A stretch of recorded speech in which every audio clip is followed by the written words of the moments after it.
Hey, how's it going, everybody? This is the Hammer Airsoft Smith. This is the WE M&P 9, and I've just about had enough of it. I filled out my RMA report last night. I'm shipping her back. I can't freaking put up with the broad anymore. It drives me freaking nuts. So, another problem occurred. Yeah, the full auto came back, it stopped, went back into semi-auto, and then something new happened. It's safe, of course. I would fire the gun,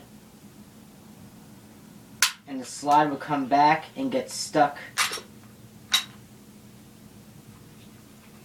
here and just vent gas.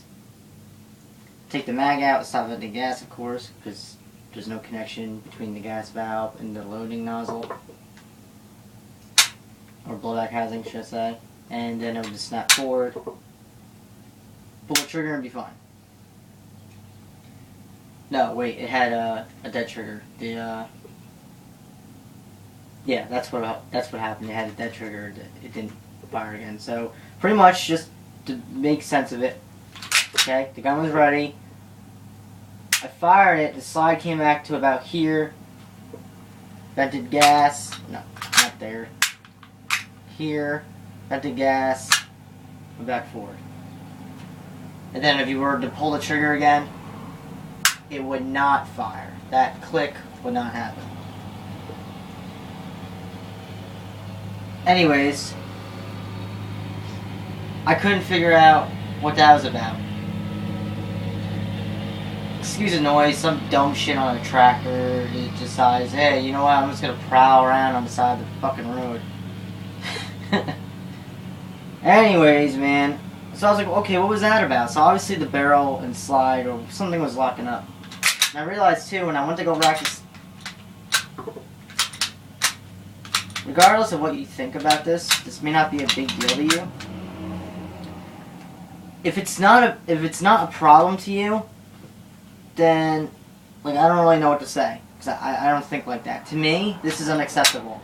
If you are an avid shooter, if you understand the operation of a firearm, whether it be military, range time, speed shooting, whatever, this is unacceptable to you. You would understand that. So you and I would be on the same page right now. That's the only way that you can work the slide. So that's, I was investigating, so I realized, okay, that's weird. Same would happen, of course, if you're going to shoot the gun on a slight slant. It wouldn't. The barrel takes from the Browning design. When the gun racks, the barrel drops. You see that there's a slight ramp here. The barrel drops. Okay? See, the barrel goes on a slight tilt, actually. It's not straight anymore. Then when it comes back, this locks up. That's what keeps it from... that's just how the Browning design is. That's a fact. It's not like a Beretta M9 or a Walther, I forgot what it's called. It looks just like a Beretta M9, except smaller and whatnot. But again, not so much the point, but that's how that works. But it needs like a locking lug to kind of guide it in a sense. The Airsoft versions anyway. And when I went to go rack it one of the times, I felt something fall and hit my leg. I was like, what is that? So I took the gun apart, like so, and I'm looking.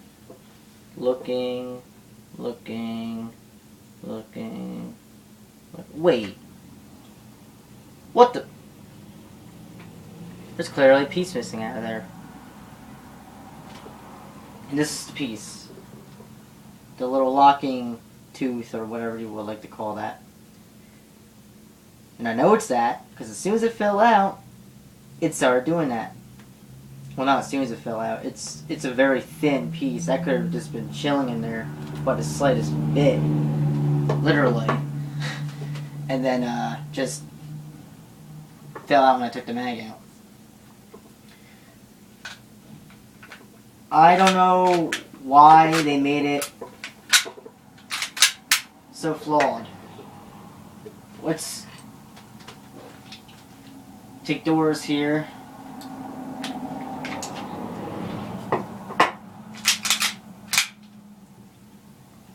Check out the barrel locking lug. She's slippery one. She's trying to run away. Check out the barrel locking lug on this little girl.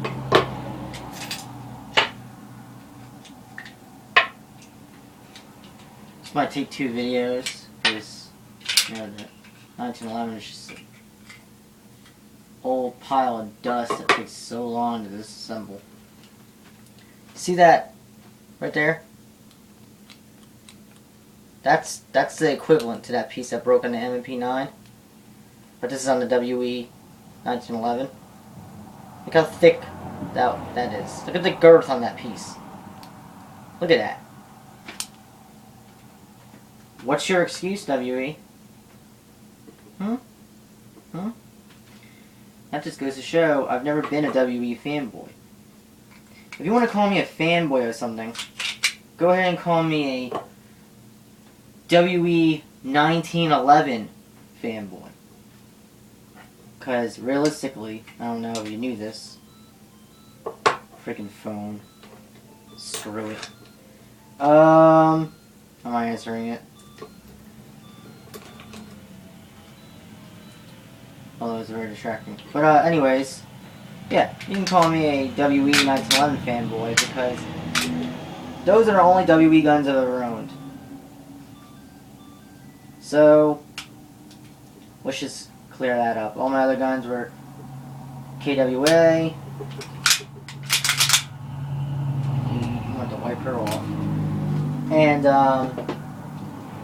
HFC. And you know, a few other brands. But anyways. Not even the point. I just needed to go off trail a little bit there. A little off-roading. So, long story short, not like this is going to be short, the gun is heavily flawed. There's no whatever kind of way about it, no nice way of putting it, it's just heavily flawed. The reason why I got it instead of like a Glock or an XD, I was actually looking at an XD for a while, but the reason why I was looking at the M&P and why I got the M&P is because I remember back when I first saw the Real Steel M&P on TV, I really liked it.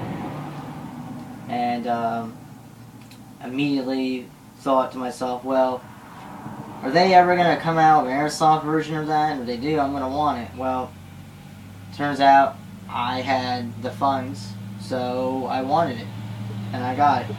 And this is what happens. I return it. It's faulty, I get it back, faulty. So, apparently this is replaced with a whole new unit, I don't know. Another thing, I know I tried showing you guys this before. There goes the guide rod spring, good thing it's a captured guide rod spring, or coil spring. Oh, there we go again, Butterfingers. It doesn't fling out. Anyways, I tried showing you guys this, and I know you guys couldn't really see it, but now you can for sure. See that?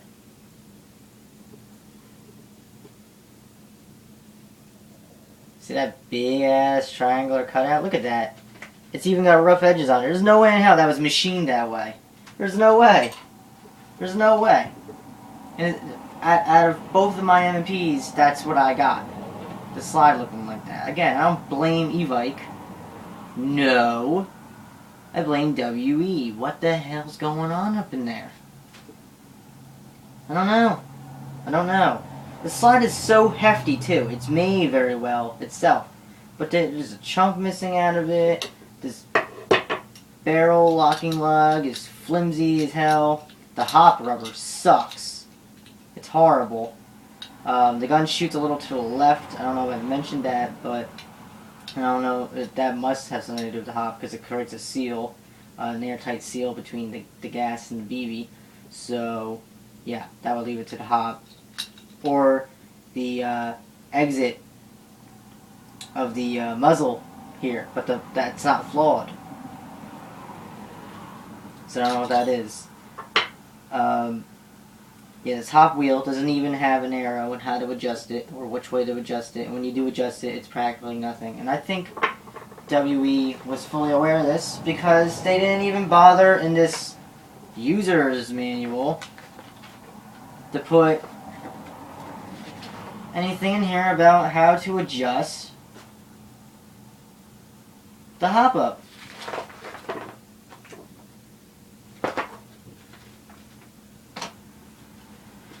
At least with the WE 1911, there's an arrow on it. And I don't remember for sure if in the manual, because I haven't looked at the manual for a while. I mean, come on, I've been using this freaking same exact gun for years. I don't need a freaking manual. But I'm pretty sure the manual even says how to adjust hop up. And if it doesn't, at least when you take the gun apart and you see a little hop wheel and it has an arrow saying up or whatever it does, at least that's some sort of hint to make sure that this one was working correctly, so to speak. You have to look down the barrel. Very comforting. Oh yeah, let's look down the friggin' barrel and then turn it. And it's very stiff and it barely does anything. I understand there's fixes for all the problems I have with this gun. That's not the point. You buy a gun, it should just work. It should just work. At least with the WE 1911, on the other hand, I bought it, it worked fine. There were some things I didn't like too much about it, and I just slightly modified them. And it's fine. Overall, really, the gun is essentially as it's ever been. It's just personalized. So, the gun itself, not so much the internals, but the gun itself is made pretty damn well. It's hefty, it feels strong, doesn't feel cheap. Oh, and for the gentleman who said something about how I was getting the dead trigger because my blowback nozzle, loading nozzle wasn't resetting correctly or fully. And this is like this out of the box. So that answers your question there.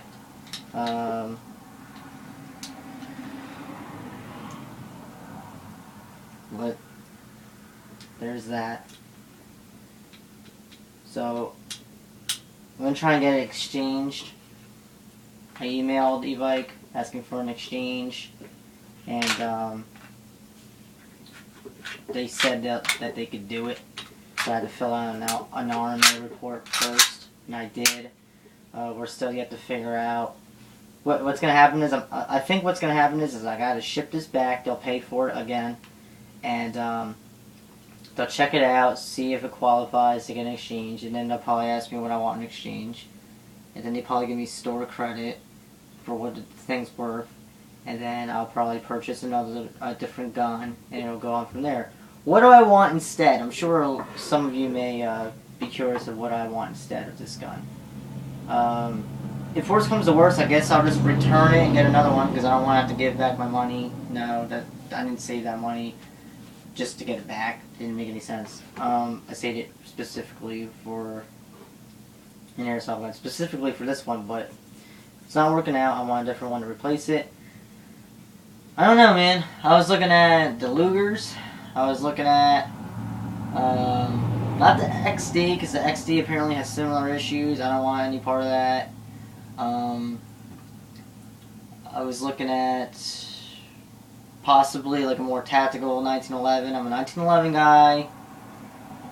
Not to be bland or repetitive, but that's what I like.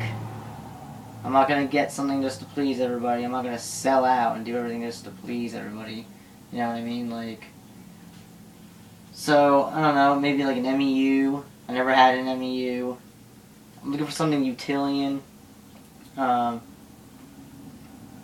Did I say that word right?